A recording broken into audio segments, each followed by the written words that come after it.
101.7 101.7 and some of the bandidi mo akotene bi ni emra se bedwefie speaker wa bokoko se emra se bedwani bia o ye galamsey e wo man mu no o last one ni STOP stop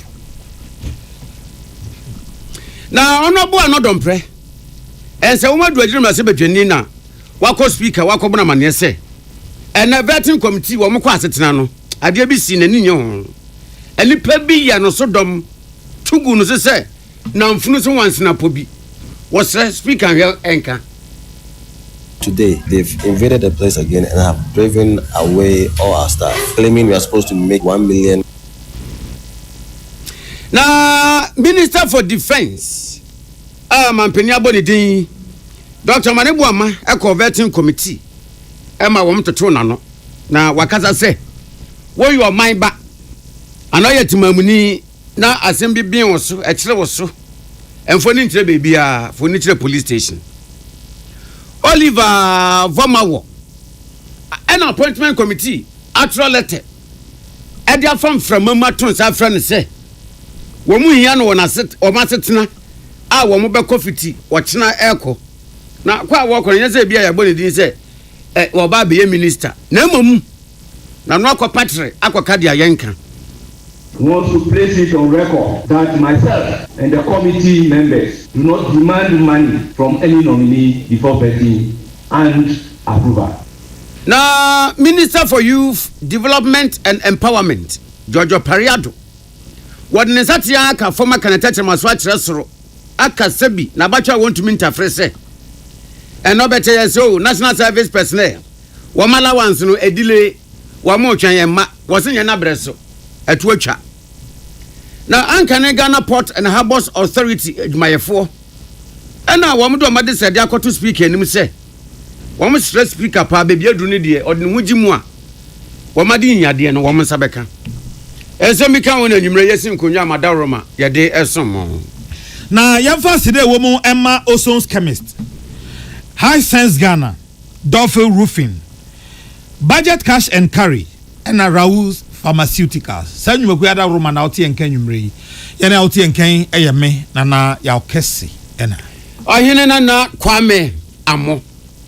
Na emrase bejafo kwa asetena ne. Wa mko ye no said ya da wo ye ne da. Speaker etatu no mutuo kasa nsa na press wa ma se asetena ne nkomobase no. Speaker yes abi ne. Right Honorable Abansman Kingsford Backben.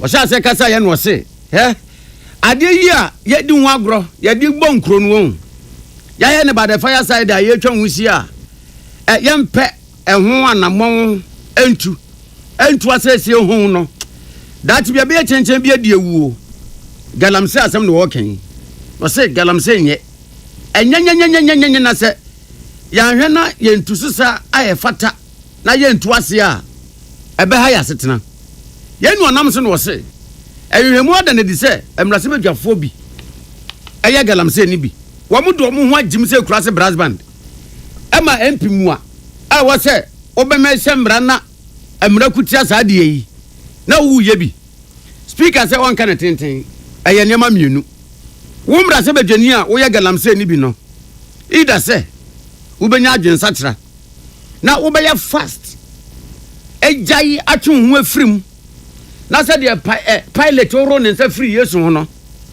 who run sa a free galamse ho anasa number 2 so you want so brachre you want kwesi besnata na wo ya ne say wo dia ya kan kra na wo ya no mo na de obeya na obeya dia oh no problem ade ya ncho na se ya chiwu a ani wo wa se mo no po obehu se no koyeje won be tro pass akoda ya kasma wonti no ya de kogomu ante ade ebia was 1992 constitution no ehia pass ya wosomu na entertain na ye firim titru ne mra no amu mra se yarefo kokoko no ye yin firim na ya ma mra no a emu aden se kibabo a epafa ho a ya san ho a ye ton no se de be ya so bi koye galamse ni bia ye benya mra e be china so na for Francis so e dey ayesuhunu. Right Honorable Abansman Kingsford Backben. happen to be involved in Galamsey, please advise yourself. You must be prepared as a house to bite the bullets. We must lead and show the way. And please, if I get any information that any of you is involved in Galamsey, we'll start taking the necessary action from the house. Please, if you know them, submit their particulars to me. Honorable members, we have a code of conduct, and we have rules of ethics, and we have the constitutional provisions to govern us. In fact, I am going to remind you, those of you who, apart from ministerial and deputy ministerial positions, those of you who are called upon to serve in any other office or profit, you must get the permission, a certificate from the speaker before you can take that position. It's in the constitution. It's in the constitution. What say? Oh, and right honorable Abansumana Kingsford Bagben Eken. William Rasebejani, now who say William Rasebejani be, Eden Waji Galamse Nimu Tubia, and Kataso Teneto Bulalam, Nayanwano. And what na speaker say? Who be in your pass constitution, or say against a tray umwa. Yayan Satraye, na Ebayam Rase. I was say, Wamano, Etmibua Amanyukwa Wodo. Titrubra wamu campaign. Was a campaign enough for moon. A group baby problems or bottom empty container. MPB ana manyonibi, be a campaign tamokon wana, be a when few are. A money matters so, money palava. It was a minor, a bois amanyuko. Insidious and corrupting influence of the excessive amounts of private money that enter, finance, and undermine the integrity of our electoral politics. Much of it of unknown, possibly illicit source. This parliament must take up that task and make sure that in the next election, we don't subject you into that painful experience again, where you have to generate all the resources with a small support of your parties to fund all the campaign just to be elected to serve the same people. That should be done away with. Now, ne mu and right honorable Abansumana Kingsford Bagbin, Eka Bio say, say, Etiamra, say, be away a Ghana ni, na wo be pedibre, Samla Sebejani, ana Yabemo minister. Now, we are Ghana need an answer so. Oh, Ghana new crown one, what's answer, a year, might be this year, and your friend dual citizenship, no? Oh, Ghana Mrano, say, I can say the Etias Adiano. Was a constitution, your answer to you, woman, Samrano, as a sanwa, a bayer. Citizenship for dual nationals. The absence of this reform has long left some Ghanaians feeling excluded from contributing fully to the governance of their own country. Equal citizenship is foundational to a just constitutional order. Here I need to reiterate the urgency of the passage of the Constitution of the Republic of Ghana Amendment Bill. This is very urgent for us as a house, and I want to put it in the ordinary language. There should be no more footy in this matter again. We almost passed it in the A Parliament, but some members delayed its passage. And as of now, there are a lot of positions that Ghanaians resident outside Ghana cannot occupy because they are resident outside Ghana. And we had our colleague who had to endure the painful experience, honorable member for Asen North, just because of that. Yeah, you're right, honorable Abansumana Kingsford Bagbin, William Gentu, and Emmanuel Akoli. You're catching for one woman, Sibajafia, one day, a woman about every and a day as semi by. Now, Speaker, Kokoba, Diama, and Rasibajafo, Titrin Wamwa, Wamu, Wura, Galamse Muses Suduno, and the Aqua Masana, Yane, Media Coalition against Galamse. Penua down Obwabwa, Wamano, Dr. Kenasibe. Ya no na twetwe enkomo do Peace FM si anyimre ye moajo na hona no na ye bobo ma no o de wonka me ka se wa no obo ya no ti ka se wo bo ye ya no ayo we di ka se mo ano ewie na so dim se mi yango ne ni ti se kini me kana manka ni ya oh de o kan ya ne de da so na wo de a che me o producer no friend me o ka twina me be ka ngona che no no on it I say hello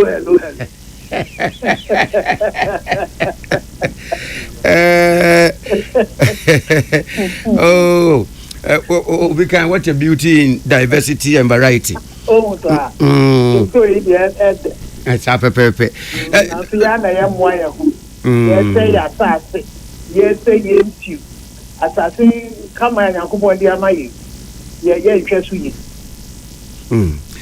Doctor, you remember what support that Genobre, I win a day, am I near T4? It's a right honorable Abansman case for the backbone. Ed the Cocobose, Mamma Sibuja 4.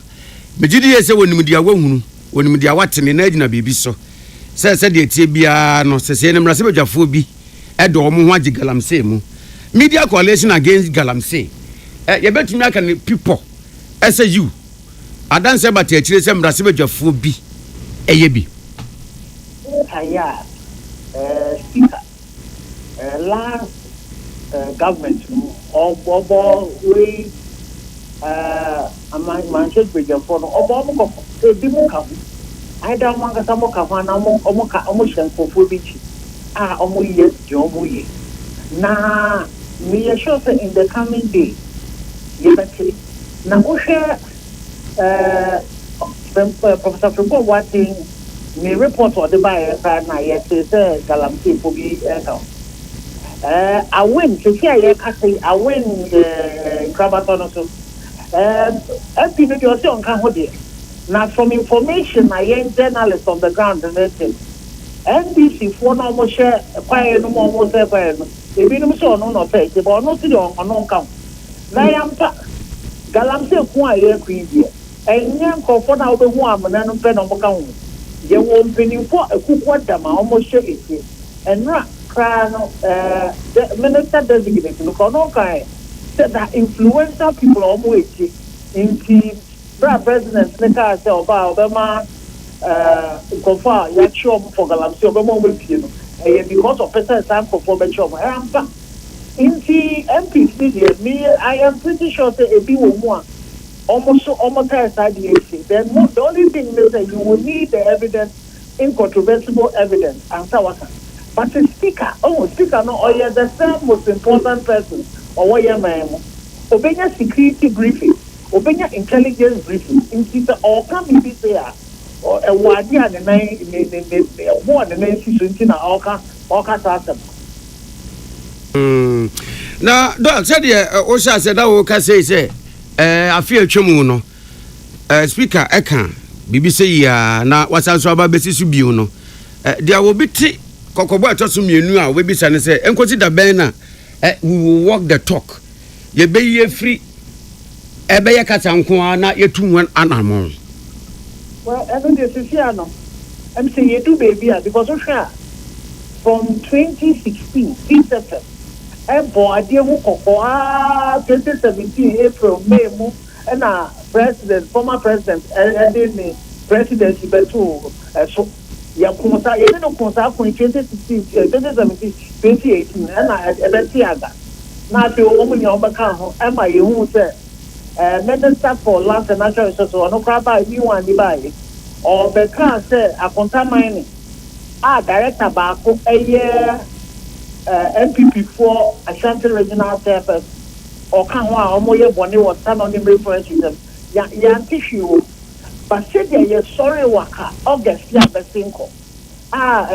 Apart from media coalition, they have done in the Ghana coalition. Labor for any amount for the other kind.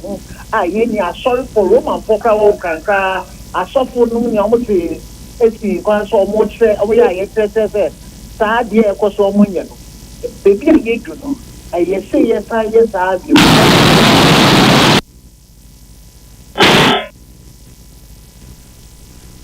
Hello, Doc.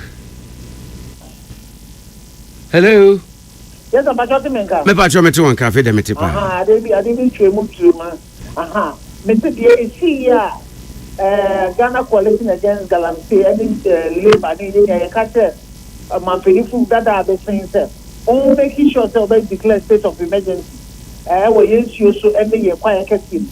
On making sure so if you did 1 year yes you be in ya repeating LI 2462 and they making sure specialized court to be man some money near my car and the fact yasisa aban no enters ewu a yewu because mercury eko yewu ye a man of owu na omenya spontaneous abortion ye issue the see aye ka say bonta issue no ya tu ukoke postcra issue ni ho it is that no money ni awo ho inti the see ya best minister for land no at emrenedu say ye be sorry waka say that ye boa former President Rollins, former President Nanado, no. So they have current President John Mahama because on the signing pact on a pumpy way any no my first presidential candidate for signing here. Ocean 120-day social contract on Ghana for 1 hour. Number 19 or so about Kungalansi. The CIA, some minister, no say and fan of MPP new Galamse no you to us. It's the Yannis here, the other amount for Pia, sorry. That's since I am a year now, 2016-2017. MPP, Galamse, for illegal miners, no, taking over from NDC. I started in Sibio. I said, here, NDC Galamse is for almost at the 3 more or more years. I'm born, idea here, the current government, sorry, no, the year declare. Former president, I want to the country. I got one by any city about one of the same thing, also one year, so yeah, the same thing here because here amount for you, amount for you to one, amount for you, you essay, into Yenyabre, Yen Yen, city, the Ghana now, almost kind of nobody are coming. Currently, Speaker of Parliament, Ghana coalition against Galamsey, your show paper, your show letter command as all your member. Why just to obey a member? You can't, you been your time. I ended up because on no any other part of Galamsey, you be to us. You didn't conform 24 piece almost when you have said, almost so you. If you know my man, you took where was there. Former government, you pay so I need to manage. Time no money in our hobby. In your past, yes, you are winning. Current government, you didn't say a rascal say or your posting post or be more friends or be baby. Yeah, I can't your mayo because yes, now amount for and starting yes, I did. Amount for you now, you senator no money. Yeah, must and got to be. Dog, whether the crowd will create a bank commitment in the fight against Galamsey, no by any then answer, oh, here, Honorable Emmanuel Kofibua. Kokoba one also so dia bebe ba ma impo Akan say for the meantime no your forest reserves no emo bia ntinsim say okotu asase mu agudie en ono en de ye twam enu atire no wo he say de gold board yi a enu a finance minister wo mo pa ho ntuma yi a enu nso so ma hyebo efa gold nitio no nso so say wo mo fa Galamsey fo ho nche wo mo then Minister designate for defense Dr. Manebu Amanso so yebisa ni bi military ya de wo mo kan Galamsey kon no ho no so say ehun ko hia pa say military for kan ho dia why not I was say do mo kan ho yetiete nsem say yefifiri aban panifo eba aban commitment in the fight against Galamsey titru ni aban ya wosisi we no doc je ne say well I make us say President Mahama, no, on my first president, or signing contract. I am 8 presidential candidates before elections to sign here. Osha, me manifesto, NDC manifesto, Mama Trono, my proud of me. If you never go vote, you are starting, actually, see now, me social contract, 120-day social contract, no, on one so says, number 19, obey us, I be wagement. The minister designate then I also Abakan was some way. Concerning the former president Eka thought in not buying a better Konyaka better but it could do the idea Menino Ewo Kofori Roma software be almost here will be or buy and I mean put out that said now a contaminating illegal mining I said no any day only to academy which in a platform national academy say a contaminating there is not involved in Galamsey in Tino talking there easy to talk ye be yan say walk not the benya in T honorable of people you shot very soon you be personal as minister That's na Omanebo amount so defense minister the person.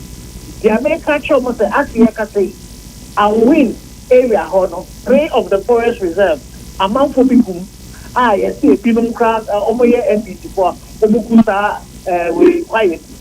Osha before the elections NDC man medium organizer was what on tape or now me share video here now all catch am for the say omo win elections and them and omo farmer and it is omo come them no go to go to illegal sa no man no me ya omo anka so omo ko for ye no omo ye no ma omo ni wujuma and the okuri enkodia ye ni say former government enya akota mining Echukwese Benadi Echukwese Akopena ono yes so not an university wall but we former MP of Busumofrel now yet see what came to na and then involved in Galamsey after the Kenya in President Mahama Pese yet Jimmy Tuma and the central kind of on government or bar so we cannot ban one on Penoma or yes Galamsey this are mining I don't know the otumi work sa talk no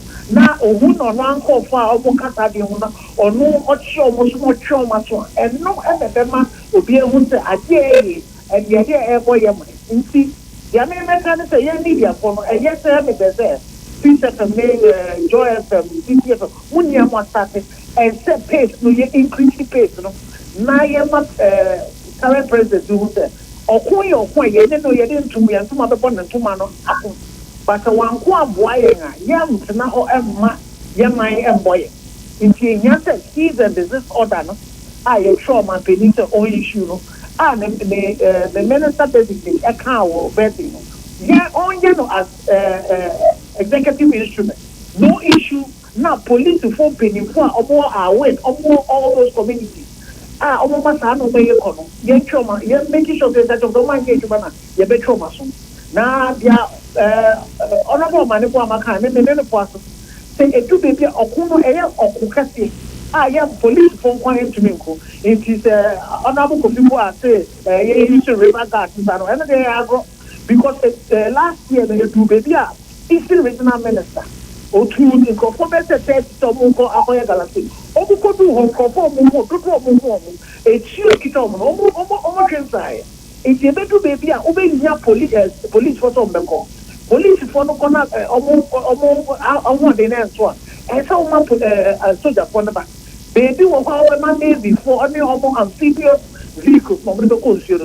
If people were over Air Force for almost aircraft, either choppers, no man of them flying or this over some of these days. Next time, for free or almost where my and be no more be your mom, no via my. And so therefore they are there to fight us against external aggression. If you were external aggression, and what internal ATV, and so use all the forces involved.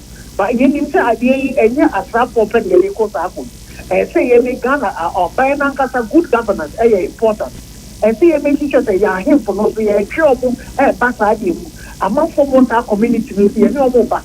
And see my young people so yes so much near catch on the moment we have poison money munya kidney disease and someone and see making sure that poverty or what some of these communities they make deal with them and it should be a comprehensive way to make sure they deal with Galamsey in September. But after a penny for car, would you not cry the moon to 2 grand? In the 2 so I see making sure that yes, you know, any inquiry the state of emergency, they make sure to be alcohol and go to that good year one and go inside the money over. I did to be sure they do which one. Dr. Jimmy Peace FM, that's it. It's my dad. Media Coalition Against Galamsey, convener, Dr. Ken Asibe, and Yanene Kasai. And Ghana Mrashabedwa no eko asetena na Mrashabedwa mukua se ebo obi din se ye de adwuma bi hye ne nsa wo mo ho kwan se obi se bisa ne nsa hwe so osefata no appointment committee of parliament wo mo etnase na entrance enu mu no ase nchinyu ahwo kakra bi ba ma wo mo musu kakra na enu mu a wo mo sori ye na wo mo san aba no ho no ena nsa wo ma do agiri Mrashabedwa ni a wo ye edonkuma ne tenene e kan se Openda mampeni abodi din say onhwe Petroleum Commission chiri say Penny Odano acting chief executive officer Petroleum Commission Victoria MFA Hardcastle Ewre say na no ya no wono anodo mpre ohu obabesia na no ya say ewura ne da say rate me hwe wono anodo mpre bemma pa wo gina ho gram sei asema wo ka kire no e fere se maka radio so yes ka me kan to o ka che speaker say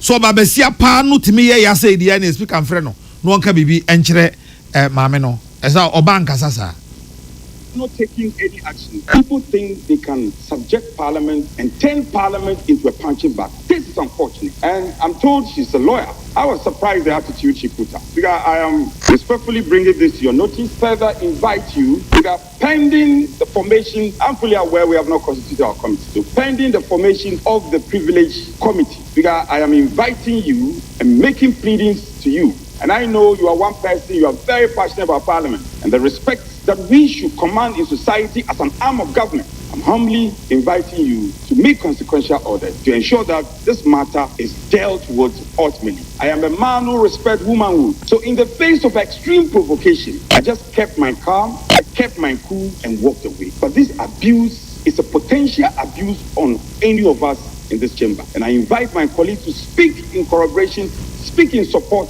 of this action that I'm inviting Speaker to do. For us, for once, let's look into the faces of our fellow compatriots and tell them that we also demand some respect in this country.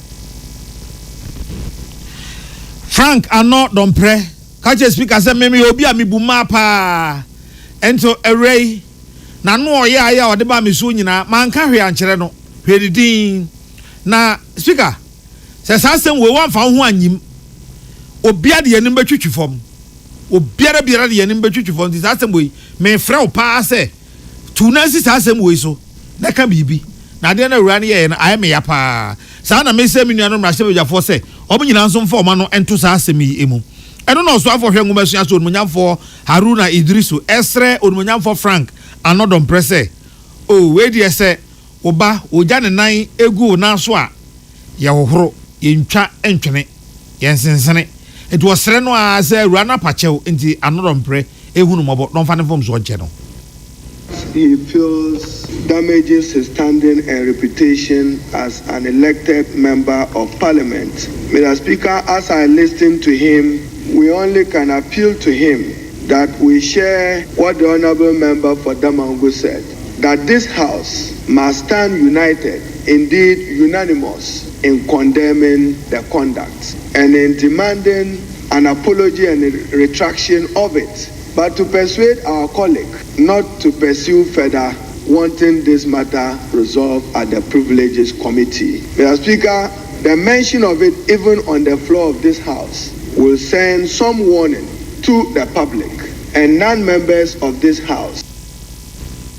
Na ebra onmunyamfo Haruna Idrisu eka we wie ye no ena edom kese no ba no dani onmunyamfo mama yarga enso sre onmunyamfo Frank Ano Dompre se na dawroma we die opanichew panichewa ne chawalaji we die onsom na omha asem no enka to reconsider his decision to invoke the provisions of Order 33, 34, 31 and 48 of our standing orders and make a complaint of contempt and have the complaint referred to the Privileges Committee.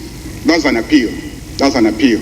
But going further, I have a policy in life, never to condemn people without having heard them. That's a policy I have in life.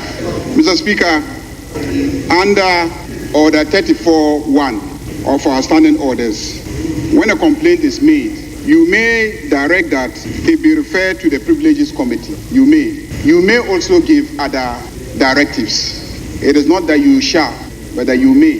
The appeal that has been made by our side is that we give the lady an opportunity to apologize publicly to the Minority Chief Whip and plead with the Minority Chief Whip to pardon her and let the matter end there, so that we do not take her through the rigors of appearing before our Privileges Committee. Da ebra onmunyamfo mama yarga so pa chew catch speaker so we dey osre no a te omoma awura na kwanya na one pa Frank another brecha or sebeya yɛmfa no nkɔfa privileges committee wɔn mo hyehyɛ yɛ emu ti asɛm no wɔn ka wie yɛ no yɛ sɛ panyin tiri no yɛ ho akuma na ba bedru speaker anim ɛsɛ speaker so ɛkasa fa ho.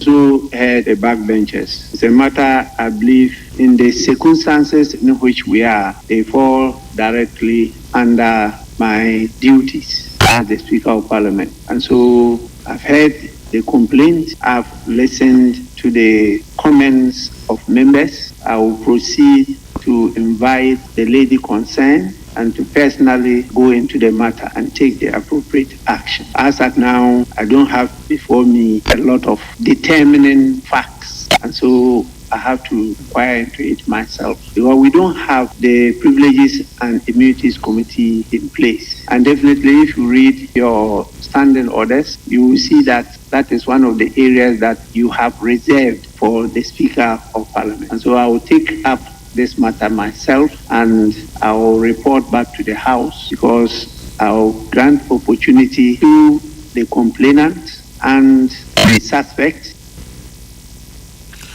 Chairman kyerɛ sɛ ɔmunya asɛm no muma no ɔno abɛfrɛ wura no ɔne ne bɛkasa na de oho biara nso so no ɔba bɛka kyerɛ emrahye bedwafo no Emmanuel Akoli ɛna William Gentu ɛde amane efiri emrahye bedwam ɛna brɛ na yɛda ho wɔ emrahye bedwam vetting committee no wɔn asetena ase ɛna Dr. Manebuama mampani abɔ ne din sɛ ɔbɛyɛ ne defense minister okopie mu na sɛdeɛ yaboma mane dada sɛ enkomatwetwe no ewura yi anokɔ patria sɛ anamɔ na rolling skate ɛkɔka de ayenka kyerɛ ensomo adwagiri mase badwani ma yɛde ho amanokra abra yi enkoma no to aso na ɛto aso ɛna Dr. Manebuama wɔn to question de ma ne no sɛ aso mama mamuntiti bi ni obe before complain asojafo yɛmu ɔmomra krom te sɛ dia police for nam krom no anase yɛnke ɔmungu barracks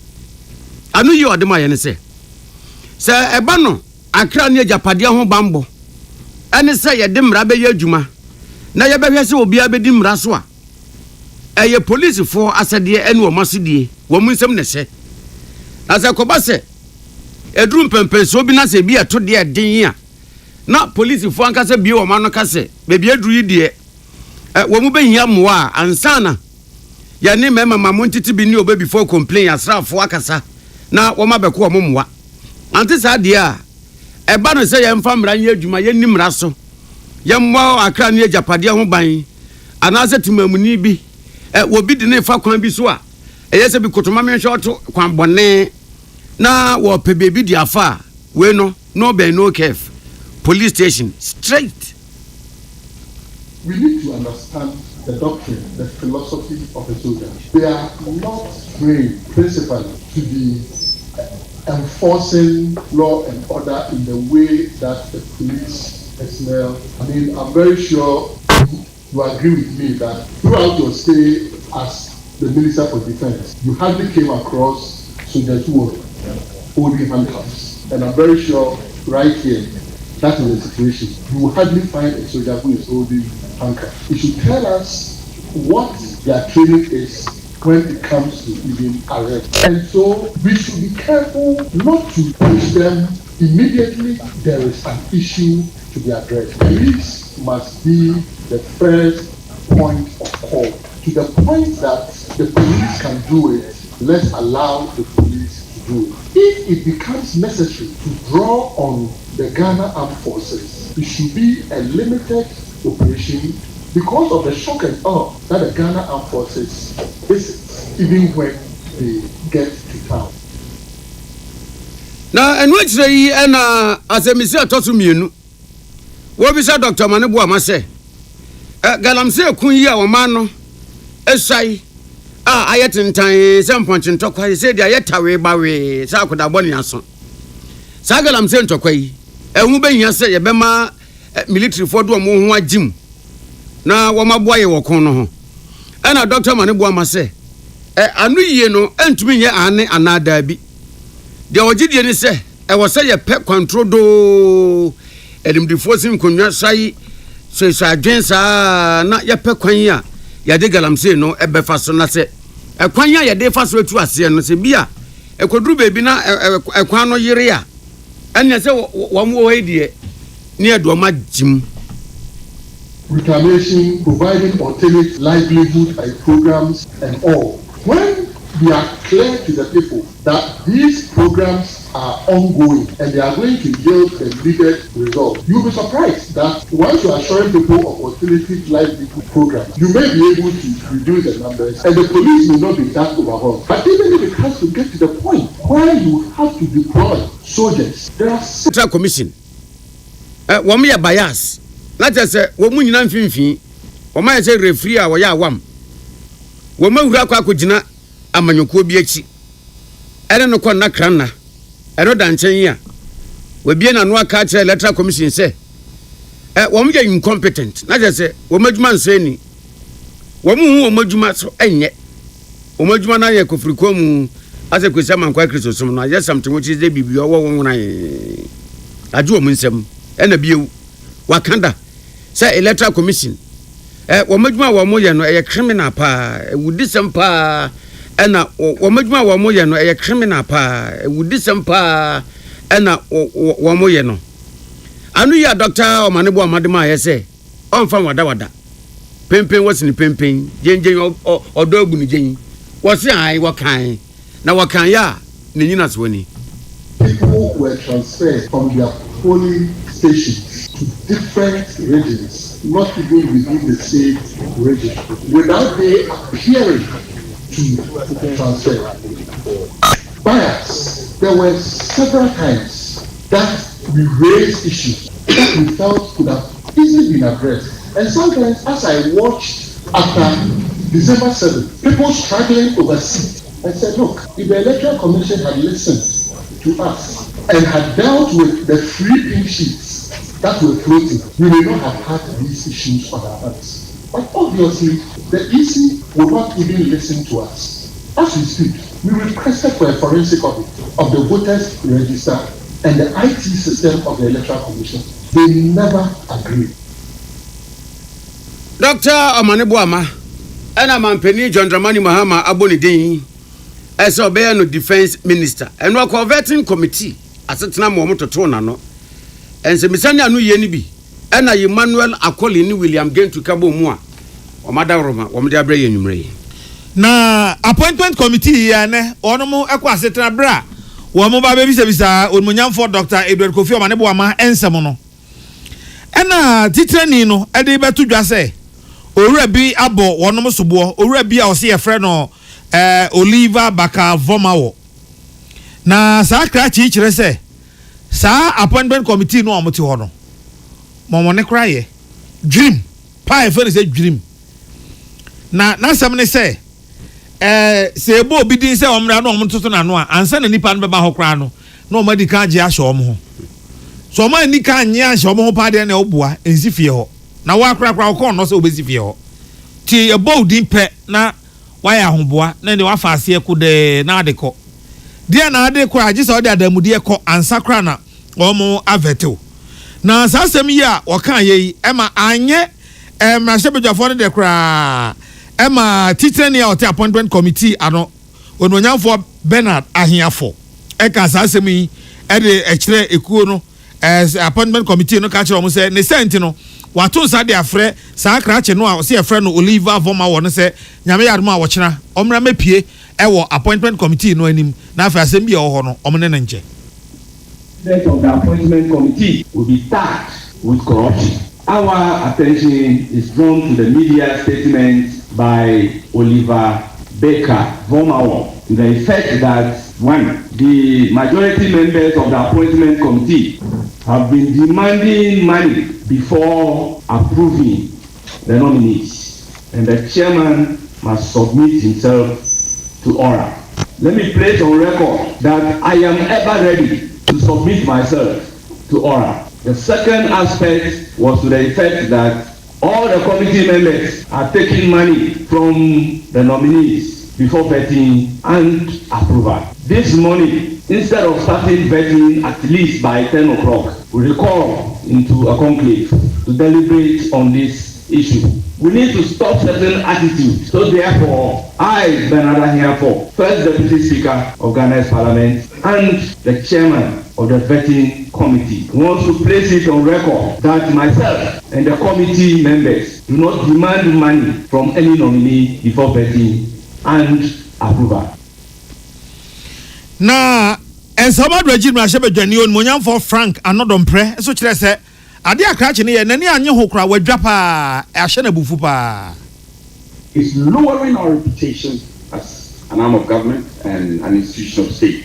All we have as members of parliament is our reputation. That is all we have. We cannot pretend, sitting behind this table and pretend that we have nothing more than that. It's all about our reputation. And I value my reputation. We in the minority, we value our reputation so well. The majority also value their reputation. So, Chair, we heard your directives well. I think it makes sense, but we disagree. We strongly disagree with you. Today, we cannot bet. The body has been impeached. Our reputation has been battered. Until we purge ourselves, we have no business to vet any nominee. And let's also send the word out there to the executive. We have been most magnanimous to the executive. Even days that we're not supposed to vet. In fact, yesterday we're not supposed to vet. Was it Monday? Monday we're not supposed to vet. And Friday we're not supposed to vet. We did all that to hasten the process and to facilitate vetting. So, Mr. Chair, consider your position again. Your directives make sense, but we in the minority cannot comply. Today we can't vet. Na ebra okansa wieye ena dom kase no so trene South Dai emrahye bedwani Roxen Nelson Dapo amakpo enso e kan se ewom se asamo a Oliver Voma wo no e kan ye no wanka ne yie wanka se yie ye nkasa saade nanso ema edonkuma ni ne ho ahyi achi enkasa vetin no wo monye omoma vetin no ento aso derogatory or defamatory they may be to affect adversely the ability of Parliament to carry out its mandate. We are engaged in a very important exercise of states, and in the triumvirate of approval process, nomination, parliamentary approval, before formal appointment, if we allow comments to, as it were, compel Parliament to not perform its role in the 3 steps leading to formal appointment of ministers of state, then the executive will be dysfunctional. The executive will be rendered incapacitated to perform its function. Na sabre no entiase anya adwuma mo sore ya nso akire nyame adom entiase ya adwuma ma ye kra ye ba studio ha e de kasebo no abremo no na Dr. Edward Kofi Omaneboama e da so te adwamu a wototo na no ya be kwantan foforo so Ghana Ports and Harbours Authority edwumayefo bia na wo mu eye adwuma wo adwumakuo yim wo mdodo be ye mpem 94,000 na infrinsiam pemienu ani mienu 2002 ana ye se wo mu nkotena fie enipa 4,000 no na wo mu nkotena fie nya se bia wo mu ahomegye mfie retirement age no aso dabi wo mu nkotena fie nya se bia wo mu kodi adwuma no sika ana wo mu kodi adwurum ana wo mu koye dia enye anu nti ene wo mu kotena fie ana nya se no mu ya akwadwofo se nanka ya bobo kesira to na pempem a wo mu ko adwuma wo mu nti no mu hunya adwuma no na wo mani bre adwuma pa wo mu yi adwuma rough asesi sire kwabrafo na so bi bebisa se ye dan ena adwuma ye 4,000 2002 ya she ye so wo mu kotena fie de kano retrench ni bi se ebia na sikasem enwa ye den ana se adwuma no ye satra ye ne nsehye bia enwo benya se won beti adwuma ye fo no so na yina 2002 wo mu kwatena fie na ye bo wo mu ano ba se wo mu kono di di adwaka ye nya wokwa se de tie bia no won benya bibi di ato wo mu ho e de adum fie ja na wo mu kirem 2002 oh wo ma we nimu a sikanka wose ya de ma wo mu no besi nne teku na asempo a wanga na kura efa atimpo ana akwensa tokuro de mu kura no wo mu nsankan ɛne sɛ ne wɔn de ɛho awerɛhoɔ esi mu pam kɔmra sɛ bɛdwa fie bɔ amaneɛ sɛ oh wɔn ba speaker hɔ na speaker nso bie ne pono ma wɔn ɛyɛ wɔn a wɔn atu mu wɔn akonnwa wɔn bɔ wɔn mama ne awie no wɔn sɛ wɔn nsɛm nyinaa no wɔn de egu paper so speaker njeɛ na wɔn wɔ asɛm kan nyame nka bi ma wɔn speaker nje no nka bi ma wɔn paa na beebi aduru no ɛden owura Stephen Ashite ɛgye wɔn na yɛ Ankane Ghana Port and Harbours Authority adwumayɛfoɔ 4,000 year meka wɔn ho asɛm yi peni a wɔda wɔn ma no na ne ntam din yɛ Moshik wɔne de urubafo atwetwe nkɔmɔ mmerɛ a wɔn ne speaker ahyia yɛ wɔ no office ɛde wɔn ahia asɛm to n'anim wieyɛ ɛne wɔka sɛ